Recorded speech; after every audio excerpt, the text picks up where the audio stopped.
أعوذ بالله من الشيطان الرجيم. بسم الله الرحمن الرحيم. الحمد لله رب العالمين وبه نستعين. اللهم صل على سيدنا محمد النبي الأمي وعلى آله وصحبه وسلم. رب اشرح لي صدري ويسر لي أمري واحلل عقدة من لساني يفقه قولي. ولا حول ولا قوة إلا بالله العلي العظيم.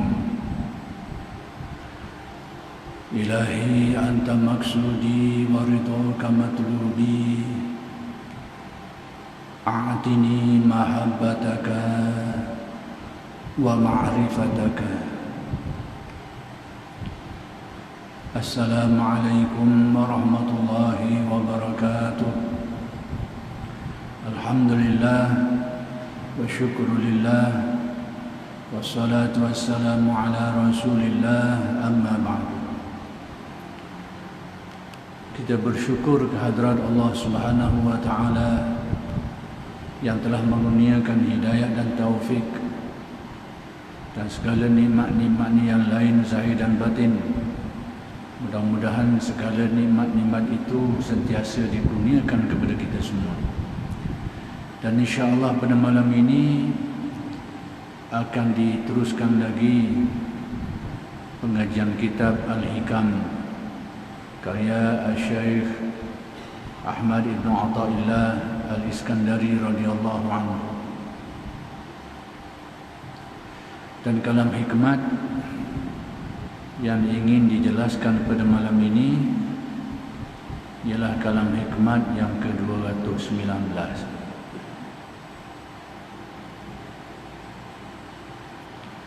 yaitu kata-kata Syekh Ibn Athaillah,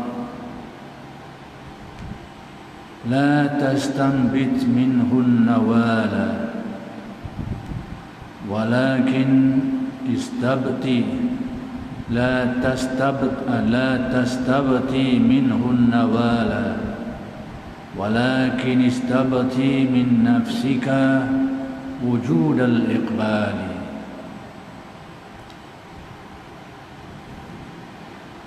Jangan merasa lambat datangnya kurnia pemberian Allah kepadamu,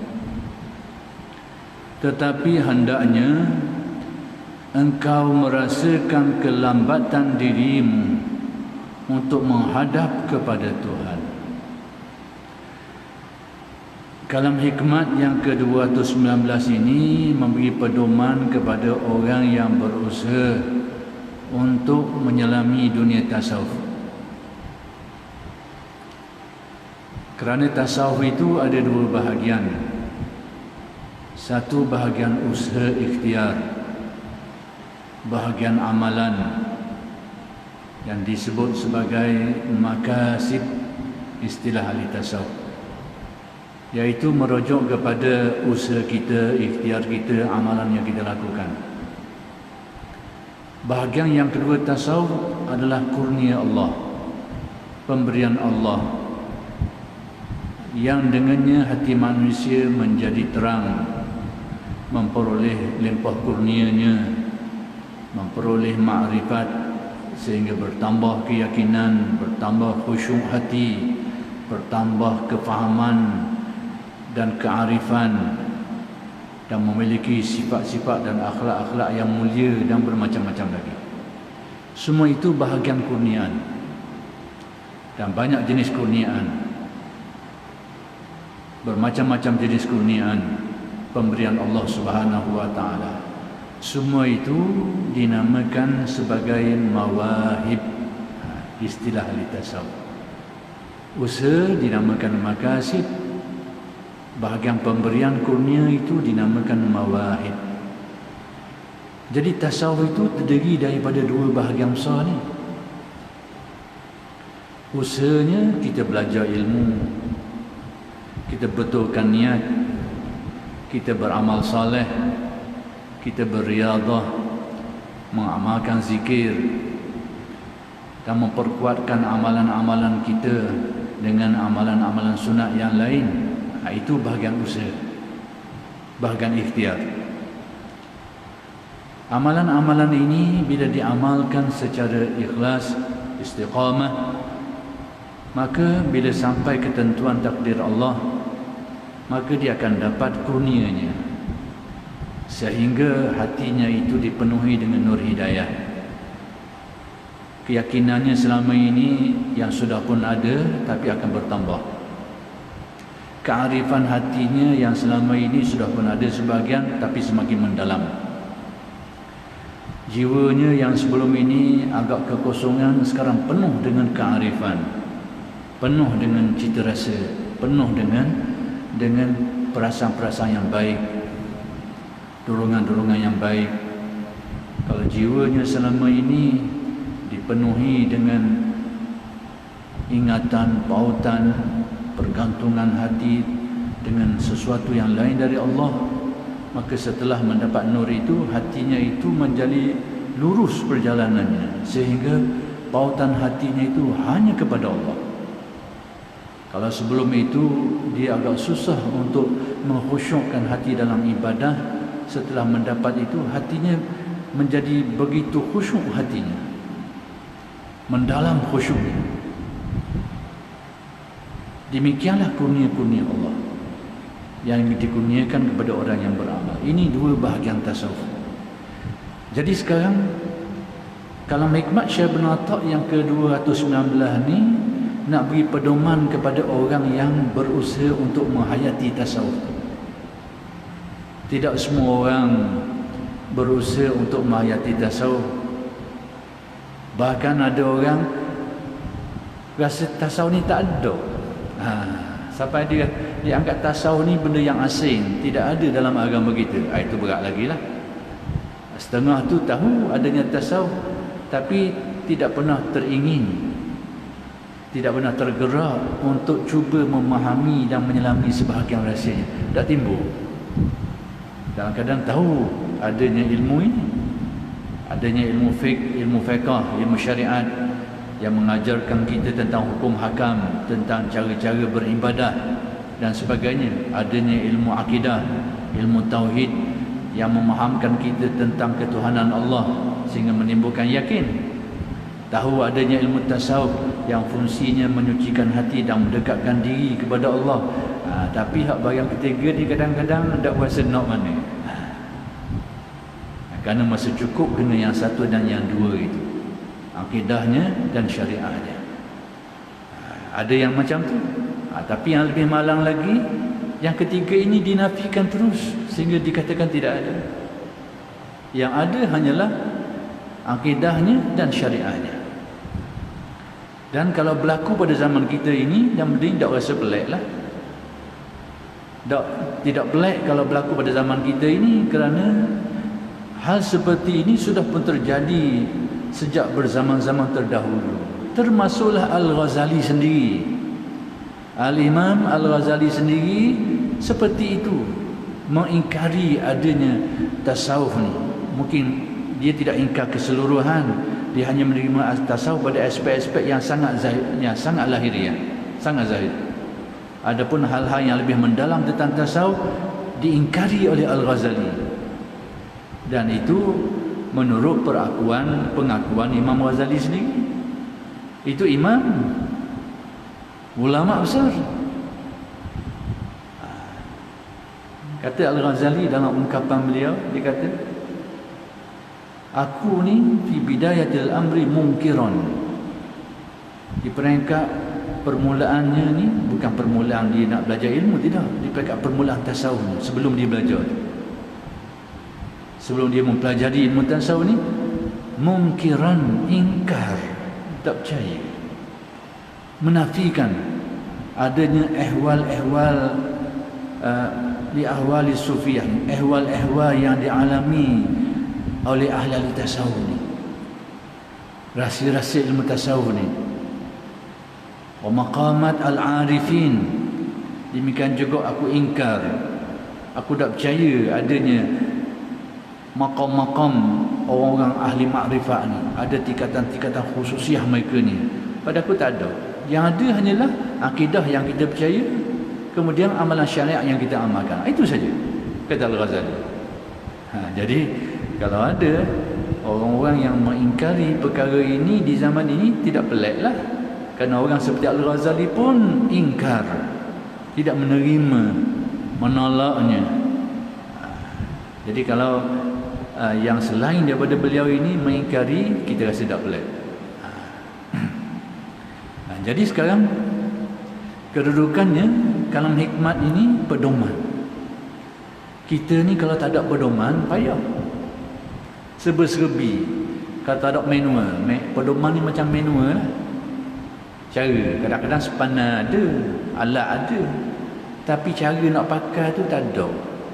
Mula barang-barang tu jadi rosak barang, rosak. Alat cukup ada, ilmu ada, tapi pedoman tak ada. Kalau dalam urusan kehidupan kita, kita ada peralatan sepanah cukup lekat ni, tapi cara nak guna tu kadang-kadang tak ada pedoman, payah juga. Nak kena molek patah skru. Patah skru. Sebab apa? Pedoman tak ada. Perlu ikat juga, tekan juga sampai patah skru. Alat cukup, tapi tak ada pedoman, boleh membawa kepada kerosakan. Maka dalam tasawuf pun kadang-kadang kita ada ilmunya, tapi pedomannya, pedomannya itu bagaimana? Maka dalam hikmah yang ke-219 ni, Syekh Ibn Atta' nak bagi pedoman. Pedoman kepada siapa? Kepada orang yang ada hasrat, ada keinginan, ada kemahuan, ada usaha nak menyelami rahsia tasawuf. Dia ada akidah dah, keyakinan-keyakinan tauhidnya, kepercayaan kepada rukun iman yang 6-nya dan cabang-cabangnya itu sudah ada dalam keyakinan hatinya. Tentang fiqahnya, dia sudah tahu ilmu tentang solat, tentang puasa, tentang zakat, dan telah melaksanakannya. Tinggal lagi sekarang bagaimana nak menghayati tasawuf yang paksinya, asasnya adalah penyucian jiwa bahagian dalaman kita ni, sehingga hati kita ini menjadi lebih mesra dalam hubungan kita dengan Allah, sehingga hati kita ini bertambah yakin terhadapnya, sehingga hati kita ini menjadi lebih jinak dengannya, lebih cenderung kepadanya. Semua itu adalah maqamat tasawuf. Semua itu ihwal tasawuf. Sehingga hati menjadi lebih tenteram, lebih khusyuk, lebih yakin, lebih lapang jiwanya, lebih mendalam kefahamannya. Semua itu adalah ehwal-ehwal tasawuf. Jadi bagi orang yang nak menempuh, maka Syekh Ibn Atta' beri pedoman sikit pada kalam hikmat yang ke-219 ni. Baik, dia kata macam mana? Jangan merasa lambat datangnya kurnia Allah. Sebab apa? Orang-orang yang ada usaha tadi tu, ada keinginan, ada kemahuan, kadang-kadang dia belajar tapi tak ada pedoman molek, tidak dipandu dengan baik. Sama ada tidak mengaji atau tidak ada guru yang pandu dia. Jadi sebahagian mereka tu, bahkan kebanyakan mereka itu menghadapi penyakit ini. Penyakit macam mana? Iaitu dia rasa lambatnya. Dia tahu dah ada dua bahagian tasawuf. Satu bahagian amalan, bahagian usaha. Satu lagi bahagian pemberian tadi tu. Bahagian amalan dia belajar dah, tapi bahagian pemberian tu kadang-kadang mungkin dia belum merasai, atau dia rasa tapi dia tidak mengerti, tidak tahu benda tu. Banyak keadaan setengah orang tu dia sudah mendapat sebahagian tapi tidak tahu bahawa dia sudah mendapat. Ada juga sebahagiannya mendapat sebahagian sedikit, sebahagiannya memang tak dapat langsung pemberian-pemberian tu. Tapi bila tidak ada pedoman, semuanya akan jadi masalah. Maka di sini salah satu contohnya, bila ada orang yang berhasrat nak menyalami tadi itu, beramal, tiba-tiba dia merasakan dirinya belum memperolehi kurniaan. Yang ni bahagian kedua tasawuf tu dirasakan belum tercapai. Sama ada dia sudah mencapai, dia tak tahu kerana tidak mengaji, tidak dipandu, atau memang dia belum mencapainya, atau mencapai sebahagian kecil daripadanya sehingga dia rasakan masih banyak yang belum dicapainya. Inilah penyakit yang akan ditempuhnya. Dia rasa apa? Lambat. Lama dah kita mengaji ni, belajar ni, beramal ni, tapi mana bahasa kosong tak ada benda ni. Ini kadang tak ada pedoman. Jadi Syekh Ibn Atta dia mengajar kita pedomannya. Apa pedomannya? Jangan engkau merasa lambat datangnya kurnia Allah itu. Jangan kau pandang ke situ. Jangan kau pandang ke situ. Yani jangan jadikan itu sebagai tumpuan hatimu. Kalau begitu, apa yang sepatutnya yang menjadi tumpuan?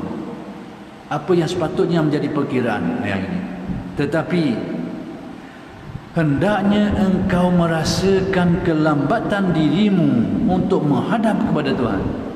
Yang sepatutnya kau perhatikan dirimu itu yang mungkin tidak betul perjalanan, atau lambat, tak bersungguh, ataupun tidak kuat hemah keinginanmu itu untuk menghadapkan dirimu kepada Allah. Duduk perhati situ. Jangan kamu memikirkan lambatnya kurnia itu, tapi lihat dirimu, bahawa yang lambatnya mungkin dirimu, diri kita ni.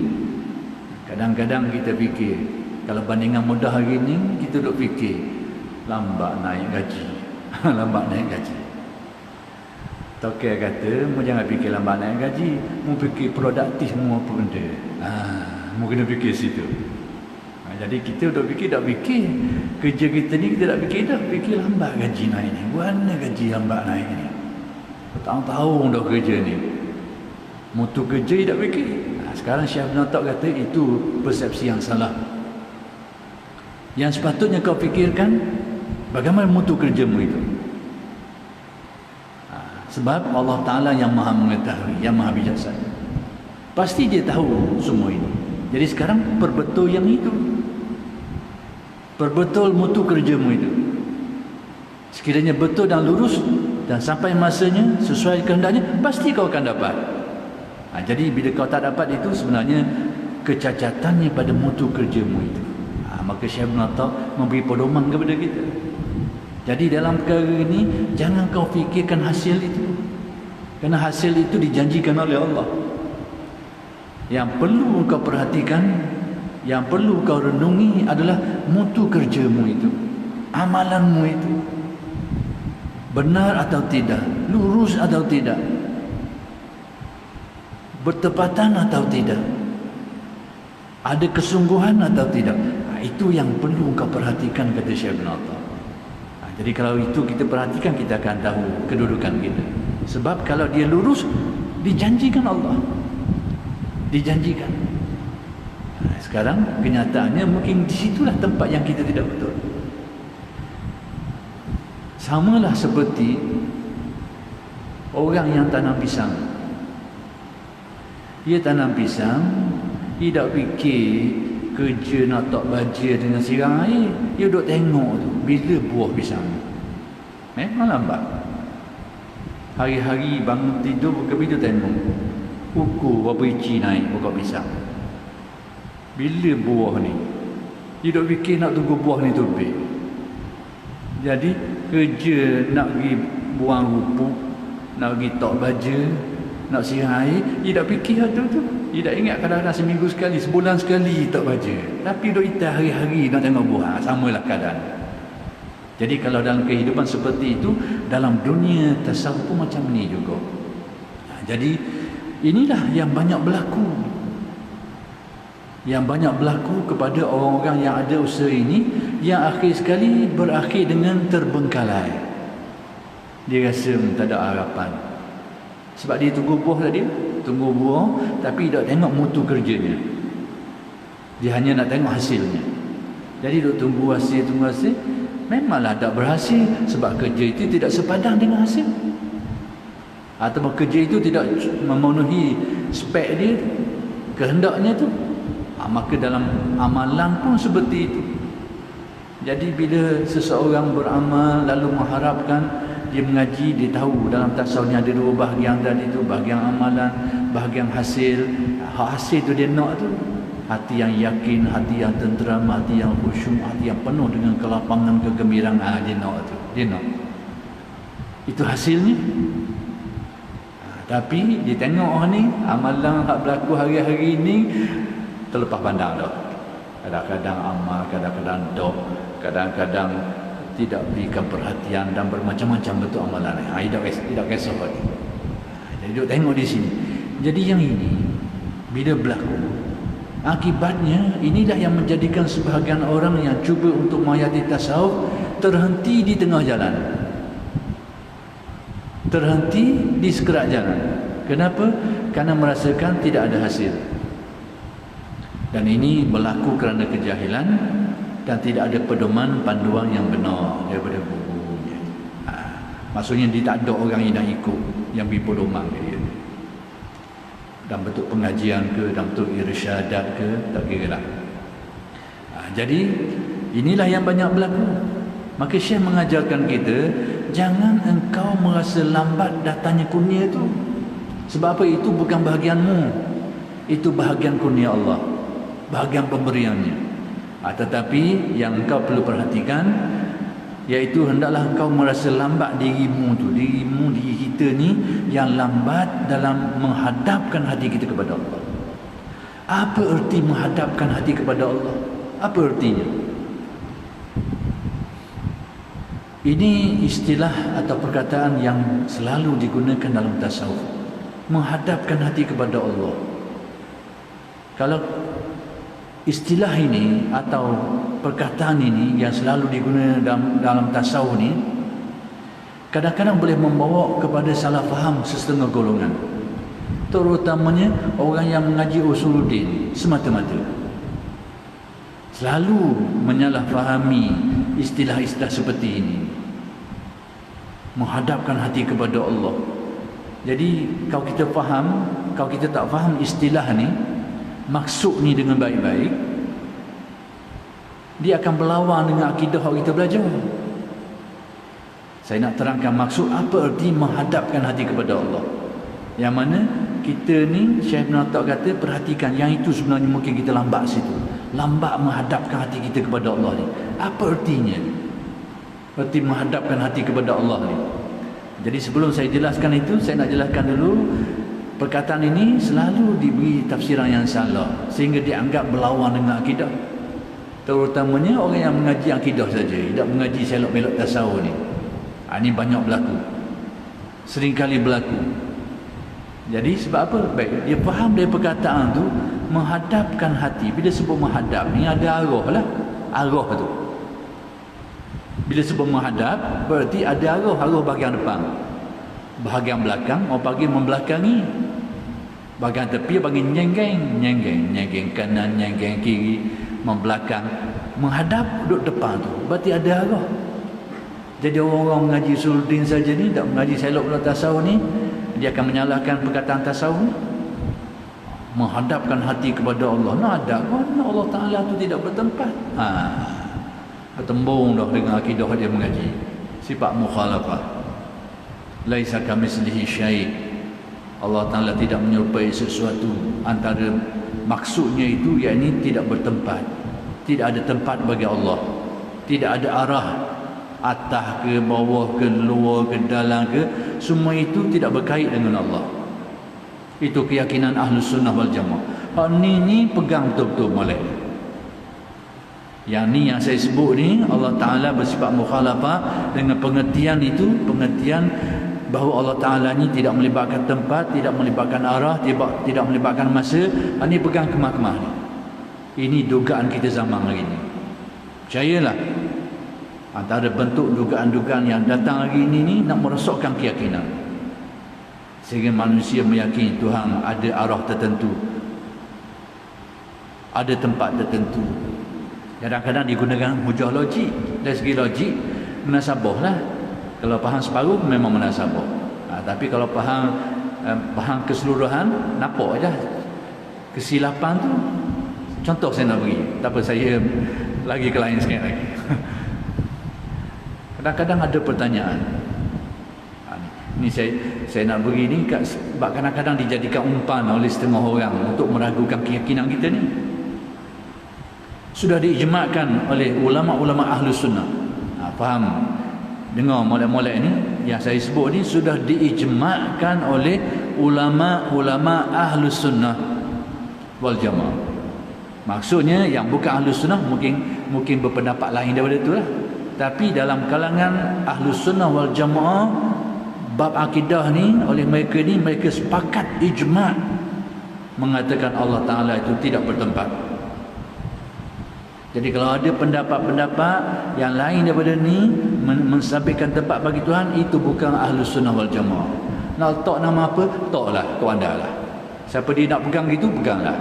Tapi nak kabarnya itu bukan pegangan Ahlus Sunnah wal Jamaah. Kalau ada orang nak pakai, lah pandai biar dia lah. Tapi letaklah nama lain, jangan buat keliru.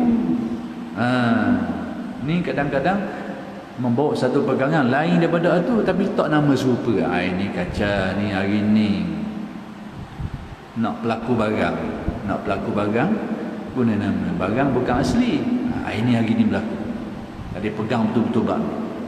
Contoh saya nak beritahu, nak kabarnya pertanyaan yang dah boleh meragukan keyakinan ni. Baik, kita sekarang ni dia kata dah Tuhan tu ada dalam alam ke di luar alam? Sebab akal kita hanya terima dua perkara tu, dak luar, dalam. Hak mana sih?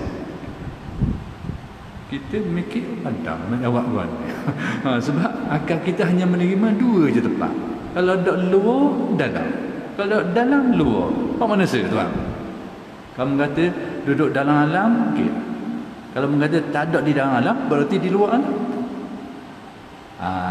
Jadi kalau kita fikir sekerat, memang mati akal kita. Tapi kalau kita panjang akal sikit, kita akan tanya, luar ni tepat, dalam pun tepat belaka. Dan tempat ini statusnya adalah baharu. Maksudnya dulu tak ada. Luar dalam ni tak ada. Hanya ada setelah Allah Ta'ala menciptakan makhluk ni. Jadi bila di luar pun tepat, di dalam pun tepat, dan dua-dua tu baharu, sudah tentu bahawa ini tidak berkait dengan Allah Ta'ala. Sebab apa? Sebab sebelum benda-benda ni ada, Allah Ta'ala pun sudah hadir tanpa tempat-tempat ini. Kalau kita lajak sikit, nampaklah. Tapi kalau kita sekerat tu, main kerak pagar, main tengok atas pagar tu, memang tak nampak sekarang. Nak kata dalam ke luar? Tak luar dalam, dua je, A ke B. C tu tak tu B, nombor C tu. Jawapan C tu B ataupun B saja. C tu dia teka, tak boleh nampak. Suruh kita pilih sama A atau B. Tapi kalau kita panjang akal sikit lagi, buat lagi tangan tu, ada C rupanya. Contohnya mudah macam tu lah. Tak apa, baik, balik kepada asal. Kita belajar dalam akidah seperti itu. Allah Ta'ala itu mukhalafah, tidak menyerupai sesuatu. Antara makna tidak menyerupai sesuatu itu tidak bertempat. Sekarang bila ahli tasawuf kata menghadapkan hati kepada Allah, ayat ini macam berlawang lah. Kerana perkataan menghadap ni seolahnya arah tu ada, arah ke depan. Seolahnya kita menghadapkan Allah yang duduk depan kita. Kena dah. Dah nak terima dah. Macam tasawuf ni tak betul ni. Sebahagian ahli usuluddin banyak menyalahkan tasawuf sebab gini. Kan istilah tu tak dapat dipahami dengan baik. Tidak dapat dipaham dengan baik. Akhir kali jadi pening. Padahal kalam-kalam seperti ini banyak sekali dalam kitab-kitab tasawuf. Baik, saya nak jelaskan pengertian menghadapkan hati kepada Allah. Menghadapkan hati kepada Allah sebenarnya itulah yang kita selalu sebut dalam solat, dalam doa iftitah. Cuma kadang-kadang kita tak perasan makna dia tu. Inni wajjahtu wajhiya lilladzi fataras samawati wal ardh. Itu maksud menghadap. Aku menghadapkan diriku, wajjahtu wajhi. Aku menghadapkan mukaku ni, yakni diriku, kepada Tuhan yang menciptakan langit dan bumi. Itu maksud menghadap. Apakah berarti ayat ini berarti Tuhan itu ada di hadapan kita? Tidak. Jadi kalau begitu apa maksud menghadap? Menghadap itu maksudnya memalingkan ingatan kita. Ingatan kita tu, tumpuan kita tu kita palingkan, kita hadapkan dia. Keyakinan kita, ingatan kita itu supaya teringat hanya kepada Allah, supaya bergantung keyakinan kita hanya kepada Allah.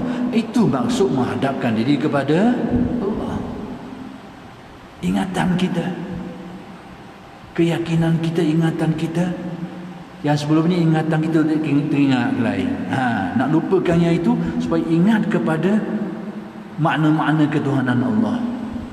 Keyakinan kita selama ini, hati kita banyak berpaut dan mengharap pada yang lain, nak dibuang yang itu supaya nak diletakkan keyakinan sepenuhnya, pasrah hati sepenuhnya, harapan pergantungan hati sepenuhnya hanya kepada Allah. Itu maksud menghadapkan hati kepada Allah. Yang dihadapkan itu bukan Allahnya, diri kita, ingatan kita, keyakinan kita, perasaan kita. Yang itu yang nak dihadapkan. Ingatan itu kepada Allah Subhanahu wa ta'ala. Jadi yang berhadap itu adalah diri kita ni. Sedangkan Allah itu tidak menyerupai sesuatu. Yang kita nak berhadap itu diri kita. Sama juga kedudukan kita dengan Allah, jarak, dekat, jauh. Sama juga. Ini antara persoalan-persoalan yang kita kadang-kadang keliru sikit. Kita dengan Allah Ta'ala ni dekat ke jauh? Kalau orang tanya kita pun pening juga nak jawab. Sebab bila sebut dekat, jauh ni tepat belaka. Sedangkan dalam pengajian Usuluddin kita, semua ini adalah Allah Ta'ala Maha Suci daripada semua ini. Jadi sekarang dalam persoalan dekat jauh ni, ini juga bahasa ahli tasawuf. Tapi apa ertinya? Saya nak jelaskan istilah-istilah ni supaya kita mudah fahamlah yang ni. Dekat atau jauh? Baik. Isunya sekarang dekat jauh tu bukan Allah tapi kita ni, kita. Allah Ta'ala dengan kita ni, hubungan Allah Ta'ala dengan kita tidak ada jarak. Dari nak ukur dekat jauh. Cuma dikatakan bahawa kita ini tertakluk dengan Allah. Dah kadar mana tertakluk? Tak ada jarak. Kudrat Allah tertakluk pada diri kita. Kehendak, iradat Allah tertakluk atas diri kita. Ilmunya tertakluk atas diri kita. Samak basarnya tertakluk atas diri kita. Yang ni berhubungan dengan kita. Bagaimana? Tidak dapat digambarkan. Tak boleh nak kata dekat jauh, itu bukan ukuran. Tapi dekat jauh ni dari arah kita ni. Kita dengan Allah Ta'ala ni sejauh mana kita mengingatinya, meyakininya. Di situlah ada jarak. Sejauh mana kita memahami perkara itu, sejauh mana kita bermakrifat terhadap perkara itu, sejauh mana kita mengingati perkara itu, sejauh mana kita merasai perkara itu, itulah ukuran dekat jauh. Kalau kita yakin dengan penuh keyakinan dan merasai betul-betul, dikira sangat dekat. Tapi kalau keyakinan kita tidak sekuat itu, ingatan kita tidak sekuat itu, dikira jauh, lupa. Bahkan kalau kita lupa tu terhadap perkara tu, keyakinannya ada, tapi lupa tu, dianggap sangat jauh kita dengan Allah. Jadi jarak dekat jauh ni, bila dalam kita dengar bahasa ahli tasawuf ni, manusia dekat jauh dengan Allah Ta'ala ni adalah dari sudut kita dalam hubungan dengan Allah, bukan dari aspek Allah dengan kita. Yang itu tidak ada ukuran jarak. Biar kita faham. Sebab kalau tak faham dia ni melawan dengan Usuluddin waktu kita mengaji. Tak, sebahagian ulama-ulama Usuluddin takut nak mengaji ilmu ni kerana benda-benda gini. Takut nak mengaji ilmu ni.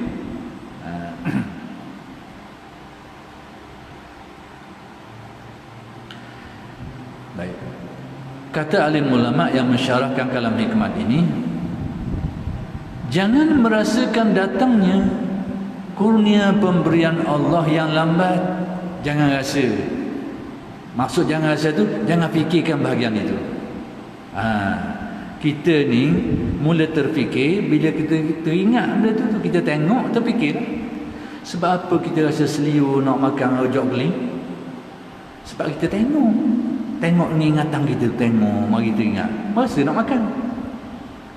Sama juga ni pemberian Allah Ta'ala ni. Sebab apa kita rasa lambat? Sebab kita duduk teringat situ. Lambat mari pemberian ni, lambat mari pemberian. Rasa lambat lah. Sebab kita tengok bahagian tu.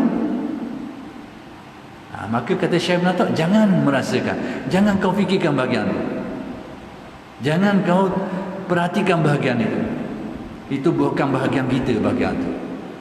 Jadi jangan merasakan datangnya kurnia pemberian Allah yang lambat. Jangan rasa macam tu. Yang ni jangan kau perhatikan yang itu sehingga kau terasa lambat. Tetapi rasakanlah kelambatan dirimu. Perhatikan dirimu sehingga kau merasakan. Perhatikan dirimu, kelambatan dirimu untuk membulatkan i'tiqad yang baik kepada Tuhanmu. Yang ni tilik kepada dirimu sehingga menimbulkan rasa kau perhati diri, Allah rupanya aku ni dah bila kita perhati diri kita, bagaimana kita ni, amalan kita, keyakinan kita, oh rupanya lemah sini rupanya, baru terasa sedar kita yang kurang sebenarnya. Jadi demikianlah tasawuf mengajarkan kita. Supaya apa? Supaya kita melihat bahagian kita. Bila kita tengok bahagian kita ini, kita tidak berputus asa. Kita akan terus memperbaiki. Dan insya-Allah dia akan memahami sedikit demi sedikit pemberian Allah. Tapi kalau dia tengok bahagian pemberian Allah tu, dia lupa diri dia ni, tak lama dia akan jadi orang yang berputus asa. Berputus asa dan tidak meneruskan dan tidak berusaha lagi untuk memahami ilmu yang dengannya dia menjadi lebih baik insya-Allah.